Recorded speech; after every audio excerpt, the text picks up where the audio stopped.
ஆலயா cotton வேட்டிகள் ஷர்ட்டுகள் wedding celebration.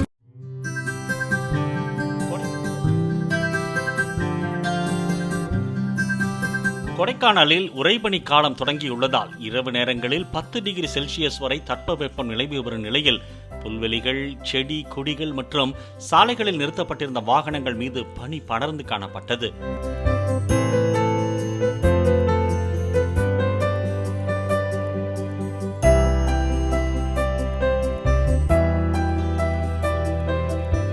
உதகையில் 2 நாட்களுக்கு பிறகு பனிப்பொழிவு அதிகரித்ததால் புல்வெளி மைதானங்கள் பச்சை கம்பளத்தில் முத்துக்களை கொட்டியது போல் காணப்பட்டன. ஆலயா காட்டன் வேட்டிகள் ஷர்ட்டுகள் வெட்டிங் செலிப்ரேஷன். பிளே ஸ்டோர் மற்றும் ஆப் ஸ்டோரில் இருந்து பாலிமர் செயலியை QR கோடு மூலம் பதிவிறக்கம் செய்யுங்கள். செய்திகளை உடனுக்குடன் பெறுங்கள்.